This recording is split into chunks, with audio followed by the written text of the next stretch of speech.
Ya, terima kasih pemirsa Anda masih bersama kami dalam bincang hari ini. Saya masih ditemani Bapak Dr. Sutisna Muhari SEME, pengamat ekonomi, penulis buku perilaku konsumen, dan juga sekaligus dosen pasca sarjana Uniba. Mungkin sedikit boleh dijelaskan kepada pemirsa juga nih Bapak, buku yang Bapak tulis soal perilaku konsumen ini perilaku yang seperti apa Pak? Ya, sebetulnya kalau ini cabang dari ilmu marketing sebetulnya kalau perilaku konsumen yang saya tulis itu ya. Ya. Jadi menganalisis bagaimana proses keputusan pembelian konsumen terhadap barang dan jasa dipengaruhi oleh faktor apa saja. Secara umum ada 3 faktor besar. Jadi yang pertama faktor internal konsumen. Jadi motivasi, persepsi, sikap, kepribadian, dan nilai-nilai hidup itu mempengaruhi keputusan pembelian kita, gitu ya. Yang kedua faktor eksternal, jadi lingkungan kita, tetangga kita, budaya kita, faktor situasional lainnya itu mempengaruhi keputusan pembelian kita. Dan yang itu adalah strategi pemasaran yang dilakukan oleh perusahaan. Ya, jadi periklanan, kualitas produk, desain produk, dan yang lain itu pasti mempengaruhi keputusan pembelian kita. Jadi itu buku membahas tentang faktor apa saja sih yang mempengaruhi keputusan pembelian konsumen. Itu ditinjau dari aspek psikologis, dari aspek lingkungan, dan dari aspek strategi marketing yang dijalankan oleh sebuah perusahaan. Nah, itu kira-kira gambaran besarnya mengenai itu. Dan apa manfaat dari buku itu? Sekalian promosi. Itu nanti bisa digunakan sebagai dasar untuk melakukan segmentasi pasar, merancang strategi pemasaran, ya, dan mendistribusikan, ya merancang strategi pemasaran, jadi dari segi produknya, harganya, distribusinya, promosinya seperti apa. Itu akan sangat berguna saya kira. Oh ini promosi. Oke, strategi marketing begitu ya Pak ya. Bagaimana kemudian membuat visualisasi dan juga desain-desain yang menarik untuk produk. Itu. Oke. Bapak tadi sempat terpotong jeda terkait dengan pandemi COVID-19 yang ini kurang lebih 2 tahun bahkan lebih ya Pak ya. Ini sudah melanda dunia, termasuk juga Indonesia pasti juga berdampak. Apakah terjangan COVID-19 ini juga turut mempengaruhi perekonomian Pak? Ya, saya kira banyak para ahli, para peneliti sudah melakukan penelitian mengenai dampak COVID-19 terhadap perekonomian, baik dunia, regional maupun nasional ya. Jadi hasil penelitian itu menunjukkan bahwa COVID itu menimbulkan kontraksi ekonomi, artinya menimbulkan penurunan kegiatan ekonomi dunia itu sampai 9,9%. Jadi perekonomian dunia itu turun sampai 9,9%. Kemudian di negara-negara maju, terutama di negara-negara Eropa dan Amerika Utara itu perekonomiannya turun sampai 10%. Dan khusus di Amerika itu sampai 15,4% di tahun 2020. Jadi dan Indonesia juga turun, tetapi memang kalau kita lihat penurunannya, kontraksinya tidak lebih dari 5% pada tahun 2020 itu. Jadi masih agak mendingan sebetulnya ya, masih agak mendingan dibandingkan dengan negara-negara lain. Singapura misalnya sampai 20%-an dia mengalami kontraksi ekonomi. Jadi tentu COVID ini berpengaruh terhadap kegiatan perekonomian, apalagi kebijakan-kebijakan pengetatan ya, kegiatan masyarakat dalam bentuk program PPKM level 1, 2, 3 itu menghambat orang untuk bergerak dan menghambat orang untuk bekerja secara optimal. Ya itu kira-kira. Oke, dan juga banyak sekali agenda-agenda pemerintah yang kemudian juga sudah direfocusing anggarannya untuk kemudian penanggulangan COVID-19 begitu ya Pak ya, sehingga mungkin beberapa agenda pending atau tercancel. Nah Bapak, yang sedang viral juga ini terkait dengan invasi yang dilakukan oleh Rusia terhadap Ukraina. Apakah ini juga mempengaruhi perekonomian kita Pak? Ya, ini menarik ya. Jadi invasi Rusia terhadap Ukraina itu yang pasti itu akan yang sudah terjadi itu meningkatkan kebutuhan bahan bakar di Eropa ya. Dan itu menimbulkan meningkatnya harga minyak dunia. Dan tentu itu kan berdampak pada Indonesia ya. Jadi kemarin terakhir BBM walaupun tidak secara langsung itu terkait dengan perang invasi Rusia terhadap Ukraina, tetapi kenaikan BBM itu dipicu oleh kenaikan harga internasional. Jadi kemudian juga terkait dengan hubungan bilateral Indonesia dengan Ukraina atau Rusia.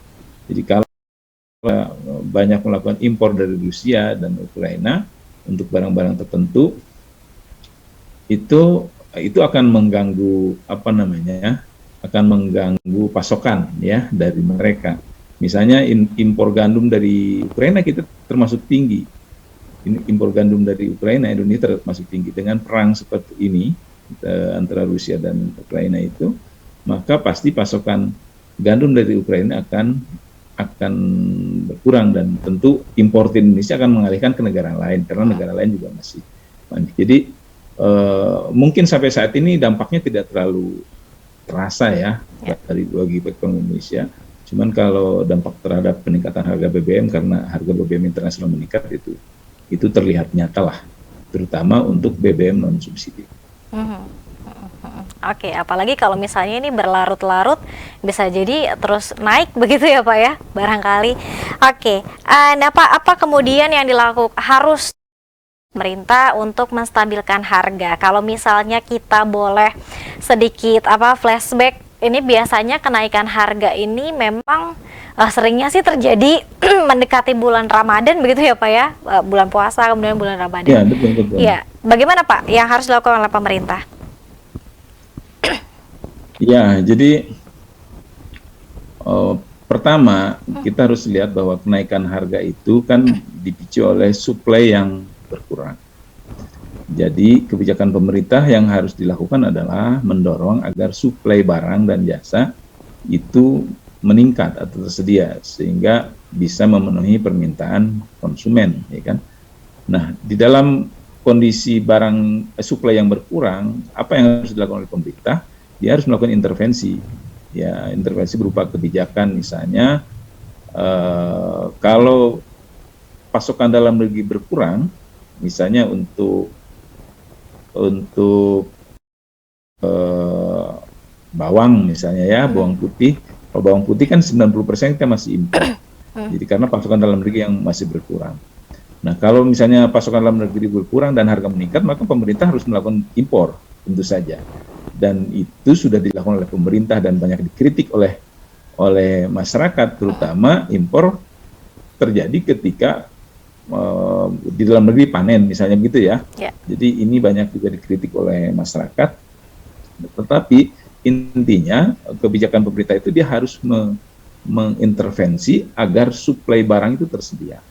Jadi kalau pasokan dalam negeri berkurang, dia harus impor. Kalau misalnya harga internasional meningkat dan perusahaan dalam negeri melakukan ekspor, maka intervensinya adalah kebijakan peralangan ekspor. Nah, misalnya terjadi pada kasus minyak goreng, CPO yang meningkat di dunia internasional, pemerintah mengeluarkan kebijakan mengenai kewajiban pasar dalam negeri 20% dari ekspor mereka. Kemudian kewajiban menjual dengan harga yang terjangkau di Indonesia. Jadi itu adalah kebijakan-kebijakan yang harus dilakukan oleh pemerintah. Kebijakan lain misalnya, pemerintah yang sering dilakukan adalah melakukan operasi pasar. Apalagi menjelang Ramadan ini, ya, supaya harganya stabil, pemerintah biasanya melakukan operasi pasar. Kemudian cara lain yang bisa dilakukan oleh pemerintah adalah supaya harganya stabil, ya pemerintah memperpendek rantai distribusi, karena semakin panjang rantai distribusi pasti akan semakin meningkat harga, karena setiap rantai dia akan mengambil keuntungan, mengambil margin. Misalnya masing-masing ngambil 10% aja, misalnya ada 3 rantai udah 30% tuh. Harga dari petani misalnya 10.000 tambah 30%, ya jadi 33.000 ya misalnya. Jadi